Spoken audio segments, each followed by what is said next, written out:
ह्रीं ह्रीमिति प्रतिदिनं जपतां दवाक्यां किं नाम दुर्लभमिग त्रिपुरादिवासे माला क्रीडमदवारण माननीया तान् सेवदे वसुमதி ஸ்வயமேவ லக்ஷ்மிகி. ஆனந்தமயமான இந்த வேளையிலே தமிழ் புத்தாண்டு தினத்தை கொண்டாடி கொண்டிருக்கிறோம். அழகான தமிழ், அகஸ்தியர் போற்றிய தமிழ், ரிஷிகளெல்லாம் போற்றிய தமிழ், 18 சித்தர்களும் போற்றிய தமிழ், 63 நாயன்மார்கள் எழுதிய தமிழ், திவ்ய பிரபந்தம் போற்றிய தமிழ், 12 ஆழ்வாராதிகளும் பகவானை, கிருஷ்ண பகவானை தமிழிலே தேனாக பாடி உருகி பகவானை தரிசித்த தமிழ்.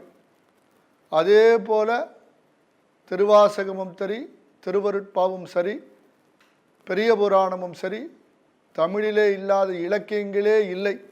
18 சித்தர்களை தேடி, தமிழ்நாட்டிலே பிறந்த 18 சித்தர்களை தேடி, தெற்கை தேடி, அதாவது தமிழ்நாட்டை தேடி இன்றும் வட மாநிலத்தவர் வந்து ஆராய்ச்சி செய்து அதனுடைய பொருள் உணர்ந்து அதன்படி நடந்து இதிலே இருக்கிற சூட்சுமங்களை அறிந்து பக்தி செய்து பகவானுடைய திருவடிகளை போற்றுகின்ற தமிழாக விளங்குகிறது. ஞானத்தையும் பக்தியும் போற்றுகிற தமிழ். ஞானத்தை நிறைய சொல்லி இருக்கிறது. மனித வாழ்வு நேர்த்தியாக இருக்க வேண்டும் என்பதற்காக சித்தர் பெருமான் சொல்லியிருப்பார். பையூரிலே பிறந்து பாலூரிலே கிடந்து மெய்யூர் போவதற்கு வேதாந்த வழி அறியேன் என்று சொல்லுவார். பையூர் என்றால் கர்ப்பப்பை, கர்ப்பப்பையிலே பிறந்து பாலூரிலே கிடந்து என்று சொல்வார்.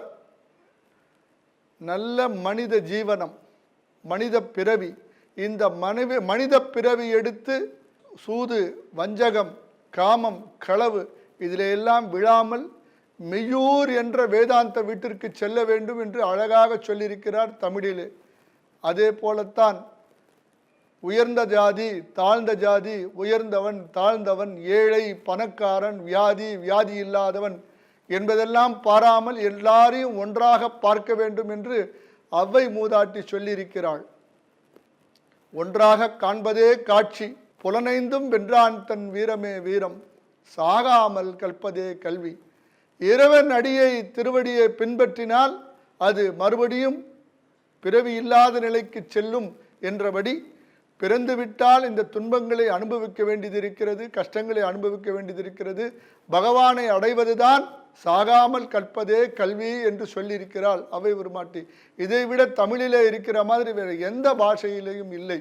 அதே போல ஆசை, எல்லாவற்றிலும் ஆசை.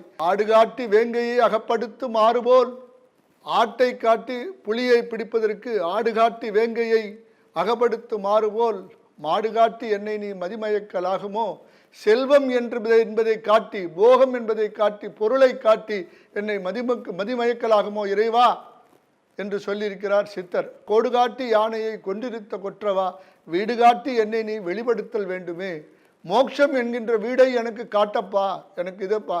இந்த மனித பிறவி எடுத்ததனுடைய காரணம் இந்த மோட்ச நிலையை அடைய வேண்டும். இந்த தமிழ் புத்தாண்டிலே இதையெல்லாம் நான் நினைத்து பார்த்தோமையானால் நமக்கு எந்த விதமான கஷ்டமும் இருக்காது. இப்படியெல்லாம் சொல்லியிருக்கும் போது அந்த யோகமாயா புவனேஸ்வரியை பக்தி செய்தால் இந்த வருடம் முழுக்க நமக்கு நல்லது கிடைக்கும். இந்த வருடம் முழுக்க என்னென்ன நாம் ஓயாத கஷ்டத்தில் இருக்கிறோம், ஓயாத இன்னிலையில் இருக்கிறோம், ஓயாத துன்பத்தில் இருக்கிறோம்.